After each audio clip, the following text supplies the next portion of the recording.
Hello everyone, welcome back to another programming video. Today we'll be refreshing on concatenation and we'll be talking about a new subject called variables. So before we were talking about if you have a hold on, let it load. If you have a string, let's say oops, hello, and then we can say we want to put a number here, let's say 3. Hello 3 girls. We'll go ahead. Let me put spaces. No, just watch and see if we don't put spaces. See here, there's no spaces. If you run this, yep, it'll say hello 3 girls. Here, let's see if, yep, hello 3 girls. If you put spaces on the edges, you can see that it is always hello 3 girls like this. So this is just a overview of concatenation, and if you want you can go back to the other video. So we'll be talking about variables. Now we talked about arguments, where a string is, so a string is a string, an integer is now going to be called int, a character is going to be called char, which we thought was weird. And finally, if we say decimal, we're going to be having double. Sorry. There are others, like depending on the maximum of these, which I'll explain in a future video, but we'll be talking about these four as of now to just give you a general idea. But there do exists big decimal or big number, which is called long, small number, which is called, well, it's just called short. So these do exist. You can also say float. This I don't think people use, but this is very common. So today we'll be talking about not these string, integer, character, decimal, big number.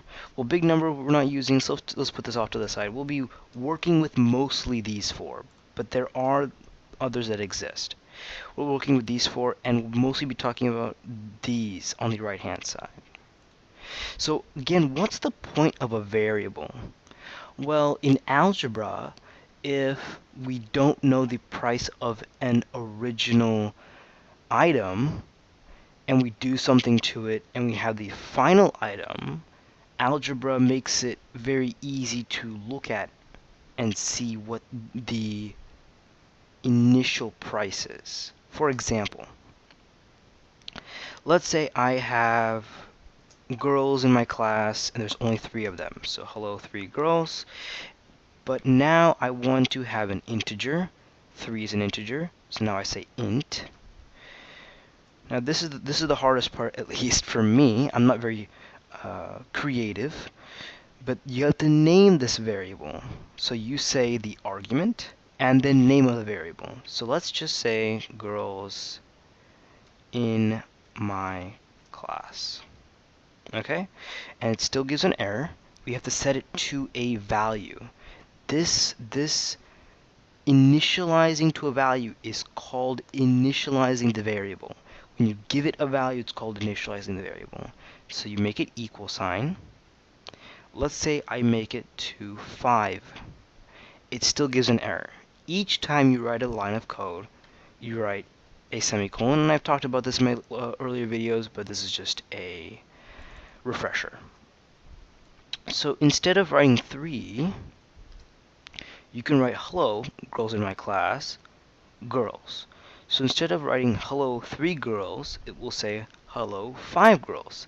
And it's much easier if, let's say, I'm saying it multiple times. Instead of going in each and changing and changing and changing and changing, I could just go ahead and change this to 4, and it'll write just a whole bunch of hello 4 girls, or I could change this to 8, it doesn't matter.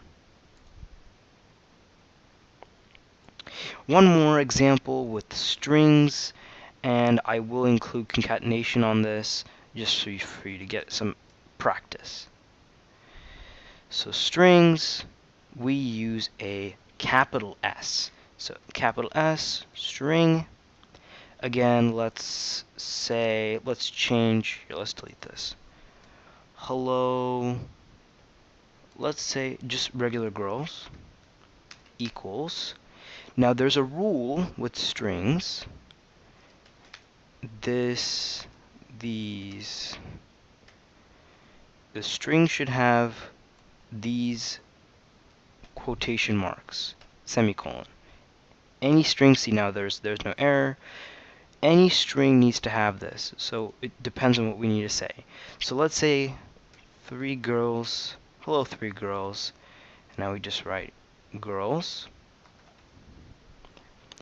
and it will run and say hello 3 girls. And we can also say 3, and since it's a string, it works perfectly fine. And I hope that's helpful.